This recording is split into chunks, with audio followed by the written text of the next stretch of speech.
अस्सलाम वालेकुम students. I hope आप सब खैर खैरियत से होंगे, ठीक ठाक होंगे। एंड आई होप कि कल के लेक्चर की भी आपको समझ आ गई होगी। सो लेट्स स्टार्ट विद बिस्मिल्लाहिर रहमानिर रहीम। Today is our third lecture of evolution and principles of systematics. Today is Tuesday 14th April 2020. So yesterday we have studied about the basic concept of evolution and systematics. So let me revise yesterday's topic कि हमने क्या कहा था कि what is evolution. Evolution मैंने आपसे कहा था कि कोई भी चीज़ में अगर चेंज आ रही है and this change is from simple to complex, like gradual change है, बहुत सडन चेंज नहीं होती और ये चेंज हमेशा सिंपल से कम्प्लेक्स की तरफ मूव करे, तो इस प्रोसेस को हम कहते हैं एवोल्यूशन। सिस्टमेटिक्स मैंने कहा था कि जब भी हम क्लासिफिकेशन करते हैं ऑर्गेनिजम्स की, अगर वो क्लासिफिकेशन हम उनकी एवोल्यूशनरी हिस्ट्री की बुनियाद पे करें तो इसको सिस्टमैटिक्स कहा था। और सिस्टमैटिक्स हमारे पास डिराइव्ड हुआ है एक लैटिन वर्ड से विच इज सिस्टमा, और सिस्टमा का मतलब होता है to arrange in organised way. Like आपने एनिमल्स को हैप हैजर्ड तरीके से क्लासिफाई नहीं करना, बल्कि उनको उनके एवोल्यूशनरी बैकग्राउंड के मुताबिक और उनकी फाइलोजेनेटिक हिस्ट्री के मुताबिक उनको क्लासिफाई करना है। फाइलोजेनेटिक हिस्ट्री मैंने आपको बताया था कल कि किसी भी ऑर्गेनिज्म की जब हम इंसेस्ट्री देखते हैं कि किस किस ऑर्गेनिज्म से इवॉल्व होता हुआ आया है, ये कौन कौन से इसके इंसेस्टर्स हैं, तो उसको हम फाइलोजेनी कहते हैं उसको। ठीक है, उसके बाद हमने difference between systematics and taxonomy को स्टडी किया था। आज एक मैं आपको प्रैक्टिकल एग्जांपल देता हूँ, लाइक एवोल्यूशनरी प्रोसेस की, किस तरह एवोल्यूशनरी प्रोसेस अकर होता है। लाइक हमारे पास अगर आप देखें तो बेयर जो हमारे पास उसकी टू मेन स्पीशीज, एक हमारे पास पोलर बेयर है and this one is a brown bear. अब हम देखें कि इन्होंने कौन कौन से करेक्टर्स हैं। लाइक पोलर बेयर की जो स्किन है वो थिक है, मोटी स्किन है, बिकॉज चूंकि बर्फानी रीच जिसको हम कहते हैं उर्दू में, और ये ज़्यादातर उन एरियाज में रहता है पोल्स पे जहाँ पे साल के 12 महीने बर्फ़ पड़ी रहती है, तो इसलिए ठंड से बचने के लिए इसकी स्किन जो है बहुत ज़्यादा थिक है। They have more fur on the body, जो हेयर की कंसनट्रेशन है इनकी बॉडी पे, फर की कंसनट्रेशन है वो भी बहुत ज़्यादा है। They have blubber under the skin. Blubber क्या होता है कि ये एक मोटी सी लिपिड की लेयर होती है और स्किन के नीचे प्रेजेंट होती है। एंड यू नो कि जो हमारे पास लिपिड्स हैं या फैट्स हैं, दे आर इंसुलेटिंग मटेरियल, के ये हीट वगैरह को अपने अंदर से पास होने नहीं देते। तो एक तो थिक स्किन होती है, उसके अलावा फर होती है बॉडी पे बहुत ज़्यादा। इसके अलावा इनकी स्किन के नीचे एक ब्लबर होता है जो एडिपोज टिश्यू है या लिपिड लेयर होती है, और वो लिपिड लेयर भी इनको सर्दी से बचाती है। दूसरा, अगर हम इनकी स्किन की कलर की बात करें तो वो वाइट होता है, बिकॉज मैंने आपको पहले बताया था कि हमारे पास एनिमल कोशिश करते हैं कि उनके जो स्किन का कलर है मोस्टली वो बैकग्राउंड से मैच करे। तो चूंकि इनके इर्द गिर्द बैकग्राउंड में सारी स्नो है और स्नो वाइट है, तो पोलर बेयर भी हमारे पास वाइट कलर का होता है। अब अगर हम आ जाए ब्राउन बेयर पे, तो ब्राउन बेयर हमारे पास मोस्टली जो है वो गर्म इलाकों में रहते हैं, जो गर्म जंगलात हैं, लाइक टेम्परेट रीजन्स जो है हमारे पास। तो उसकी स्किन हमारे पास थिन है ताकि गर्मी ज़्यादा ना लगे उसकी। जो फर है बॉडी पे, हेयर्स की कंसंट्रेशन इतनी ज़्यादा नहीं होती, फर उसकी बहुत ज़्यादा कम है, less fur on body. No blubber, इसमें ब्लबर नहीं होता, लाइक जो मैंने आपको बताया एडिपोज टिश्यू की लेयर होती है, बिकॉज इसने हीट इंसुलेट नहीं करनी। अगर इसकी बॉडी पे ब्लबर होगा तो इसकी बॉडी की हीट बाहर निकलेगी नहीं, तो बॉडी अंदर से बहुत ज़्यादा हीट होती जाएगी, हीट अप होती जाएगी। और इसका जो अगर हम कलर देखें ब्राउन बेयर का, तो वो ब्राउन है। क्यों ब्राउन है? बिकॉज अगर आप देखें इसके बैकग्राउंड में ट्रीज हैं, और ट्रीज की ट्रंक और जो ये सॉइल होती है, मट्टी का कलर मोस्टली ब्राउन होता है। तो क्योंकि इसके बैकग्राउंड में सारा ब्राउन है, तो इसने भी क्या कलर अडॉप्ट किया है? ब्राउन कलर अडॉप्ट किया है ड्यू टू इट्स बैकग्राउंड। अब एवोल्यूशनरी प्रोसेस किस तरह है कि लाइक अगर आप इस पोलर बेयर को आप ठंडे इलाके से गर्म इलाके में ले आए, तो दो काम होंगे, या तो ये मर जाएगा या ये खुद को उस एरिया के मुताबिक अडाप्ट करेगा। लाइक ये एक्सपेरिमेंट्स हुए हैं कि जब वो पोलर बेयर को गर्म इलाके में ले आए, ठीक है, टेम्परेट फॉरेस्ट में ले आए तो उसमें से ज़्यादातर तो वो मर गए बिकॉज़ वो इतनी ज़्यादा गर्मी बर्दाश्त नहीं कर सके। लेकिन कुछ उसमें से ऐसे थे जिन्होंने आहिस्ता-आहिस्ता gradually 1 generation after second generation और कुछ जनरेशंस के बाद उन्होंने ये सारे कैरेक्टर्स अडॉप्ट किए, लाइक वो thin skin, less fur on the body, no blubber, brown colour, आहिस्ता-आहिस्ता और कुछ जनरेशन के बाद जो उनके ऑफस्प्रिंग पैदा हुए वो हूबहू ब्राउन बियर की तरह थे और इस पोलर बियर ने खुद को उस एनवायरनमेंट के मुताबिक इस चेंज लाया। और ये चेंज किससे थी कि वो करैक्टर उसने क्या किया, चेंज इन एनवायरनमेंट की वजह से अपने अंदर डिफरेंट करैक्टर्स अडॉप्ट किए और खुद को एक सेपरेट स्पीशी में चेंज कर दिया और इसी को हम एवोल्यूशन कहते हैं। और लाइक अगर आप इस ब्राउन बियर को पोलर पोल्स पे ले जाएं, नॉर्थ पोल या साउथ पोल या किसी भी ठंडे इलाके में, तो यही सेम चीज़ होगी, या तो ये फौरन डेथ हो जाएगी, इसकी पॉपुलेशन से एलिमिनेट हो जाएगा, या फिर ये वाले करेक्टर्स जो पोलर बियर के हैं इन करेक्टर्स को अडॉप्ट करेगा और जैसे ही इन करेक्टर्स को अडॉप्ट करेगा इसकी स्पीशी क्या हो जाएगी, चेंज हो जाएगी। नाउ दिस इज वो वापस से ब्राउन बियर नहीं रहेगा बल्कि पोलर बियर में चेंज हो जाएगा। ठीक है, तो ये एक हमारे पास सिंपल सी एवोल्यूशनरी प्रोसेस की एक एग्जांपल है कि किस तरह एवोल्यूशनरी प्रोसेस टेक्स प्लेस होता है। और एवोल्यूशनरी प्रोसेस बहुत ग्रेजुअली अकर होता है, स्लो होता है, ये एक जनरेशन में नहीं होता बल्कि सक्सेसिव जनरेशन के बाद आपके पास एवोल्यूशनरी प्रोसेस के रिजल्ट्स आना शुरू होते हैं। ठीक है, आज से हम स्टार्ट करेंगे थ्योरीज ऑफ एवोल्यूशन कि हमारे पास एवोल्यूशन पे डिफरेंट थ्योरीज कौन कौन सी हैं और किस किस साइंटिस्ट ने कौन सी थ्योरीज दी हैं। So the very first is the Lamarck theory. It is also known as Lamarckism. That is the concept of Lamarckism about evolution. Or this theory is also known as theory of inheritance of acquired characters. Theory of inheritance of acquired characters क्यों कहते हैं इसको, ये आगे मैं explain करता हूँ आपको। So first of all हम थोड़ा सा इंट्रोडक्शन कर लें लमार्क का। Now this is the picture of Lamarck. Lamarck, his full name was Jean Baptiste Lamarck, and he was born on 1st August 1744 in Picardy and died on 18 December 1829 in Paris, France. ये दोनों France के different cities हैं, Picardy भी और Paris भी। तो 1744 में ये पैदा हुआ था और 1829 में इसकी डेथ हुई। And he was a French scientist, क्योंकि फ्रांस का था। तो and spend early life as a botanist, शुरू शुरू में ये बॉटनिस्ट था लेकिन 50 इयर्स के बाद इसका जो इंटरेस्ट है वो जोलॉजी की तरफ आया और इसने डिफरेंट एनिमल्स को स्टडीज करना स्टार्ट किया। जब ये जोलॉजी की तरफ आया तो first he believe on the fixity of species. Fixity of species किसे कहते हैं, ये एक अलहदा कॉन्सेप्ट है। हमारे पास दो स्कूल ऑफ कॉन्सेप्ट्स हैं कि कुछ साइंटिस्ट जो हैं या कुछ लोग एवोल्यूशन पे बिलीव करते हैं और कुछ फिक्सिटी ऑफ स्पीशीज पे बिलीव करते हैं। फिक्सिटी ऑफ स्पीशीज का जो आइडिया हमारे पास वो एरिस्टोटल ने पेश किया था। एरिस्टोटल हमारे पास एक जिसको हम अरस्तु भी कहते हैं, he is a great scientist, और ये हमारे पास पैदा हुआ था 384 बीसी में एंड 322 बीसी में इसकी डेथ हुई थी। बीसी हम कहते हैं बिफोर क्राइस्ट को, यानी कि हज़रत ईसा अलैहिस्सलाम के पैदा होने से 384 ईयर्स पहले ये पैदा हुआ था और 322 ईयर्स पहले इसकी डेथ हुई थी। तो सबसे पहले फिक्सिटी ऑफ स्पीशीज का कॉन्सेप्ट जो हमारे पास एरिस्टोटल या अरस्तु ने दिया था। ये क्या कॉन्सेप्ट है, ये it is a concept that evolution never happened. इस कॉन्सेप्ट के मुताबिक वो कहते हैं कि हमारे पास एवोल्यूशन का प्रोसेस एग्जिस्ट नहीं करता in species and species are in same form as they were created by God. Fixity of species के मानने वाले क्या कहते हैं कि एवोल्यूशन जैसी कोई चीज़ एग्जिस्ट नहीं करती और स्पीशीज अपनी असली हालत में अब तक बरकरार है। कौन सी हालत में, कि जिस तरह गॉड ने उनको क्रिएट किया था, गॉड ने उनको खल्क किया था, उसी सेम फॉर्म में स्पीशीज आज भी ज़मीन पे एग्जिस्ट कर रही हैं। तो ये कॉन्सेप्ट हमारे पास फिक्सिटी ऑफ स्पीशीज का कॉन्सेप्ट है। तो लमार्क जब ज़ूलॉजी की फील्ड में आया तो फर्स्ट उसका भी यही बिलीव था कि फिक्सिटी ऑफ स्पीशीज होती हैं, कोई एवोल्यूशन एग्जिस्ट नहीं करती। But when he studied but when he started studied different varieties of life or different variety of animals, he concluded that evolution exists and species were simple and now they have become complex।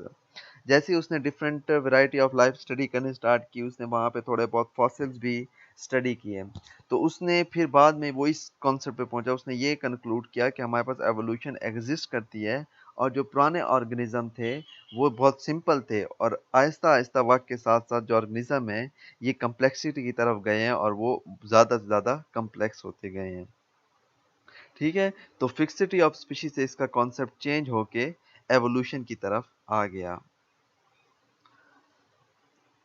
अच्छा, उसके बाद जब इसने study कर ली different varieties को और fix इसका concept change हो गया, then he decided to write a book.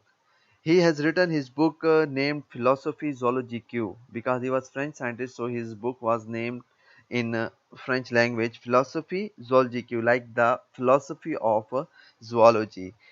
He published his book in 1809, in which he explains his theory about the formation of new species. और इसी जो हमारे पास philosophy of zoology बुक इसने publish की थी, उसमें इसने अपनी एक थ्योरी एक्सप्लेन की थी एंड कि किस तरह जो है हमारे पास स्पीशीज इवॉल्व होती हैं, लाइक किस तरह हमारे पास न्यू स्पीशीज की फॉर्मेशन होती है, फॉर्मेशन ऑफ न्यू स्पीशीज किस तरह होती है। इस प्रोसेस जो फॉर्मेशन ऑफ न्यू स्पीशीज का प्रोसेस है उसको हम कहते हैं स्पेसिएशन। तो उसने स्पेसिएशन के प्रोसेस को एक्सप्लेन किया अपनी उस बुक में, और ये अपनी थ्योरी भी उसी बुक में उसने पेश की है, जिसको हम लमार्क थ्योरी कहते हैं या लमार्किज्म कहते हैं, या हम कहते हैं theory of inheritance of acquired characters. ठीक है, एक और इसका जो बहुत बड़ा कंट्रीब्यूशन है in the field of zoology, he also coined the term invertebrate for the first time in zoology. ये जो हम एनिमल्स को वर्टिब्रेट्स और इनवर्टिब्रेट्स में डिवाइड करते हैं, तो ये इनवर्टिब्रेट की टर्म कॉइन्ड मीन सबसे पहले लमार्क ने यूज की थी उन ऑर्गेनिजम्स के लिए कि जिनमें बैकबोन प्रेजेंट नहीं होती। ठीक है, उन ऑर्गेनिजम्स के लिए लामार्क ने पहली बार इनवर्टिब्रेट्स का टर्म यूज की थी for those organism which don't have backbone. फिर उसका अपोजिट उन्होंने वर्टिब्रेट्स बनाया, and he also separated invertebrates from vertebrates. उसने जो है इनवर्टिब्रेट्स को वर्टिब्रेट्स से सेपरेट भी किया कि किस बेस पे हम इनवर्टिब्रेट्स और वर्टिब्रेट्स को क्या कर सकते हैं, सेपरेट कर सकते हैं, like on the basis of their backbone, कि जिसमें बैकबोन प्रेजेंट है उसको उसने क्लासिफाई किया इनटू वर्टिब्रेट्स, और जिनमें बैकबोन प्रेजेंट नहीं है उनको उन्होंने क्लासिफाई किया इनवर्टिब्रेट्स में। ठीक है, तो हम लोग पढ़ रहे हैं लामार्क की थ्योरी। लामार्क हमारे पास पहले बॉटनिस्ट था, देन आफ्टर 50 इयर्स ही चेंज या his attention is diverted towards zoology, और उसने डिफरेंट एनिमल्स को स्टडी करना स्टार्ट किया। सबसे पहले इसका जो बिलीफ था वो फिक्सिटी ऑफ स्पीशीज का था, कि लाइक फिक्सिटी ऑफ स्पीशीज का कौन सा कॉन्सेप्ट है कि स्पीशीज आज भी अपनी उसी असली हालत में बरकरार हैं, उनमें कोई चेंज नहीं आई, और किस हालत में बरकरार है कि जिस तरह उनको गॉड ने या खुदा ने जिस तरह खल्क किया था, स्पीशीज आज भी बिल्कुल हूबहू वैसी की वैसी हैं और उनमें कुछ चेंजेस नहीं आई। तो शुरू शुरू में जब वो स्टडी कर रहा था तो उसका बिलीफ था फिक्सिटी ऑफ स्पीशीज पे, लेकिन जैसे जैसे वो बायोडाइवर्सिटी और वैरायटी ऑफ एनिमल्स को स्टडी करता गया और उनके फॉसिल्स को स्टडी करता गया, फॉसिल्स हम किसे कहते हैं, dead remain of the past organism, कि पुराने जो ऑर्गेनिज्म है उनके जो डेड रिमेन जमीन से मिलते हैं उनको हम फॉसिल्स कहते हैं। तो जब उसने ये नोट किया कि हमारे पास जो पुराने ऑर्गेनिज्म थे वो बहुत ज़्यादा सिंपल थे और आहिस्ता आहिस्ता ये कम्प्लेक्सिटी की तरफ मूव हुए हैं, तो इसलिए उसने बाद में उसने उसने अपने फिक्सिटी ऑफ स्पीशीज के कॉन्सेप्ट को उसने छोड़ दिया। Then he started believing in evolution, और जब उसका एवोल्यूशन पे बिलीव करना स्टार्ट किया, then he publish his book जिसका नाम था फिलोसफी ज़ूलॉजी क्यू, meaning philosophy of zoology, and in this book he has explained his theory about the formation of new species, और उसने अपनी थ्योरी पेश की जिसमें उसने बताया कि किस तरह न्यू स्पीशीज इवॉल्व होती हैं। उसी बुक में उसने अपनी लमार्क थ्योरी या theory of inheritance of acquired characters भी लिखी थी। और इसका एक और कारनामा क्या है कि he also coined term invertebrate for the first time in zoology, and he has separated invertebrates from vertebrates. सो यहाँ पे ये मैंने लमार की पिक्चर डाली हुई है, and this is the picture of Aristotle the great scientist भी हम कह सकते हैं और बहुत ग्रेट हकीम भी इसको कहा जाता है। Now we move to the postulates, या what are the main points of Lamarck theory or theory of inheritance of acquired characters.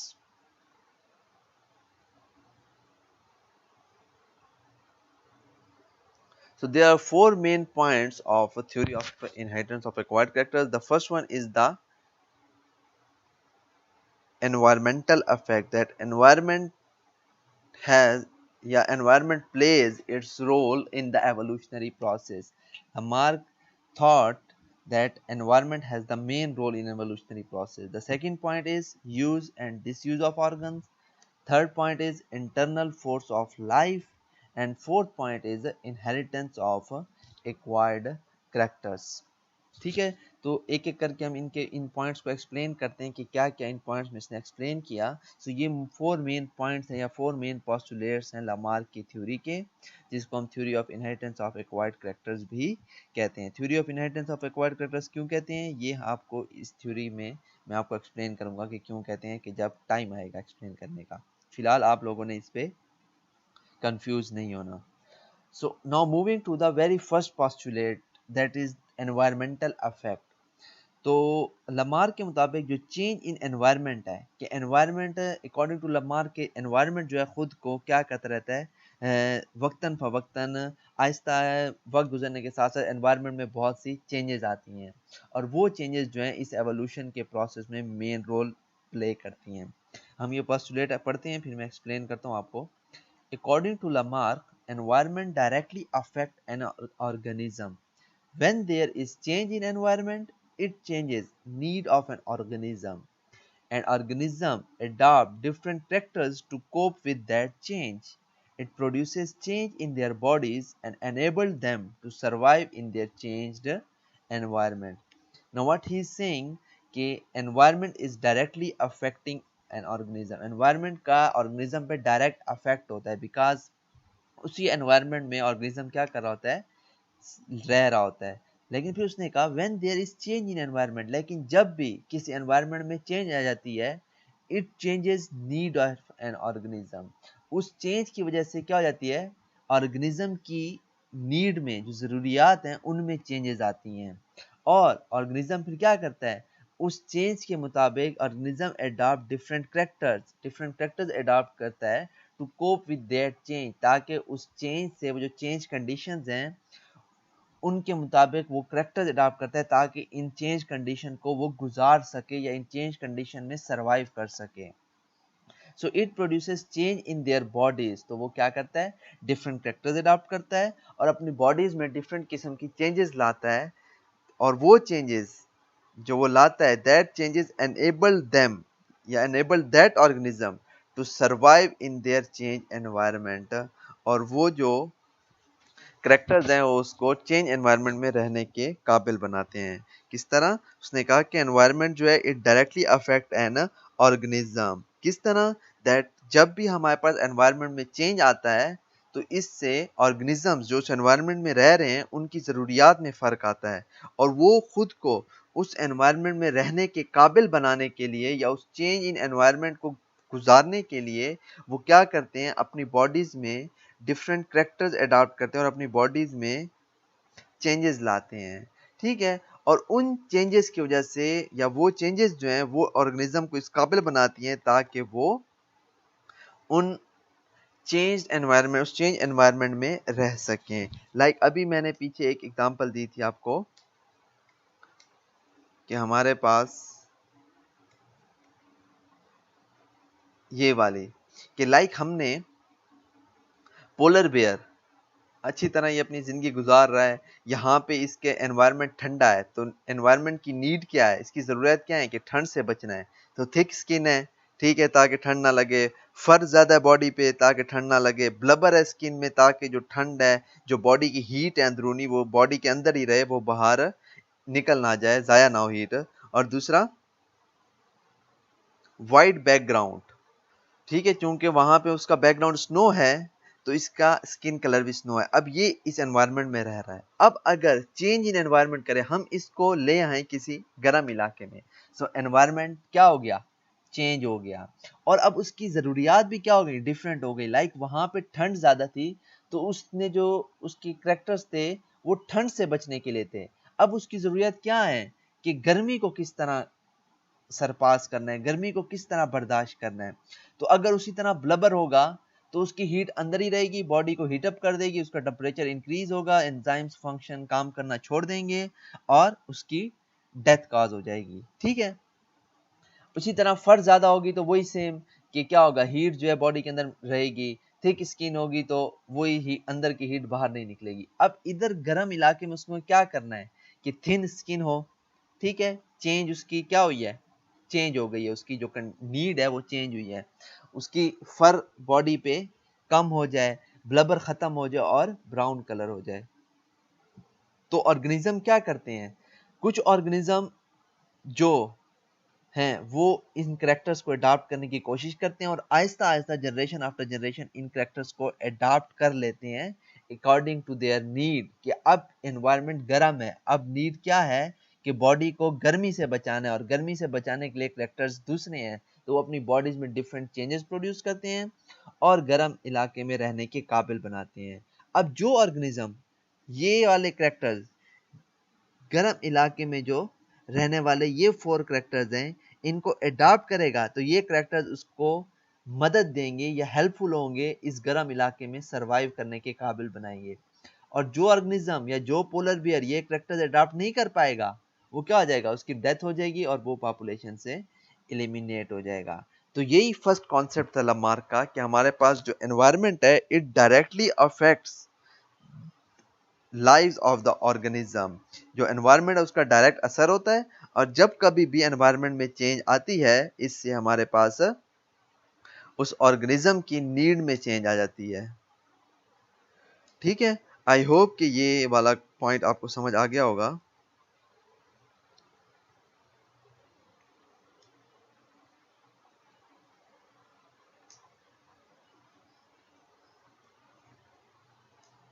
अच्छा, फिर वो क्या कहते हैं, he further said that first environment was simple। शुरू शुरू में एनवायरनमेंट क्या था, सिंपल था, and due to changes in environment, sorry, first environment was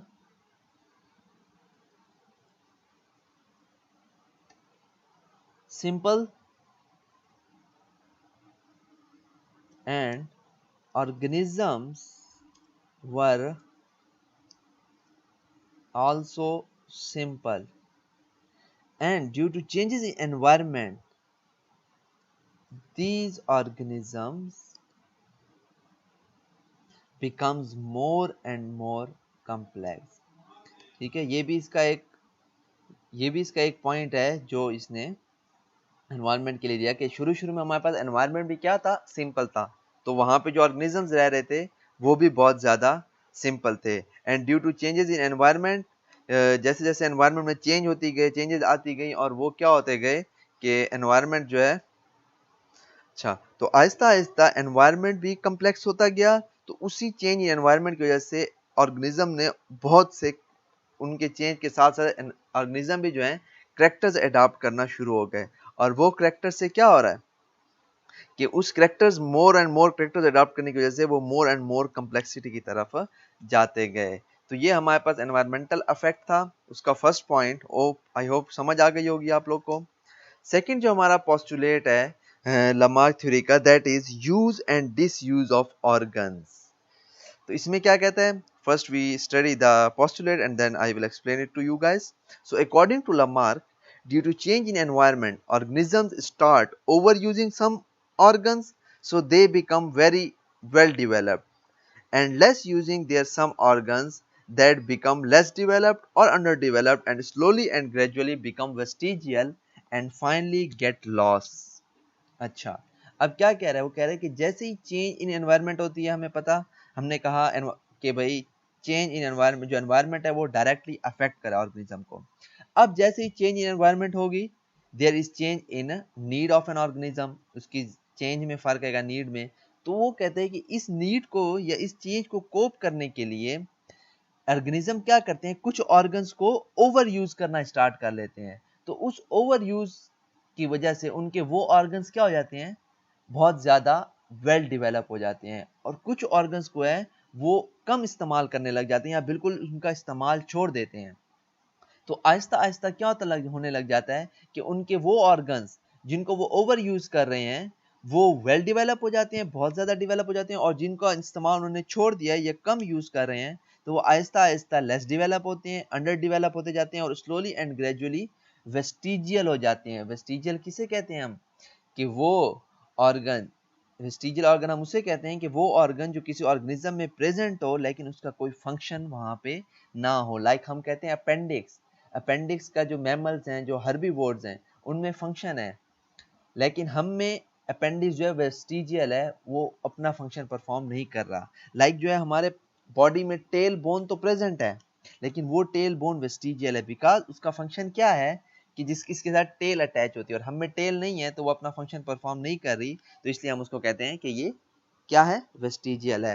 तो वेस्टिजियल ऑर्गन्स हम किसे कहते हैं? कि वो ऑर्गन्स के जो किसी ऑर्गेनिज्म में प्रेजेंट तो हों लेकिन वो अपना फंक्शन परफॉर्म ना कर रहे हों, तो उसको हम वेस्टिजियल ऑर्गन्स कहते हैं।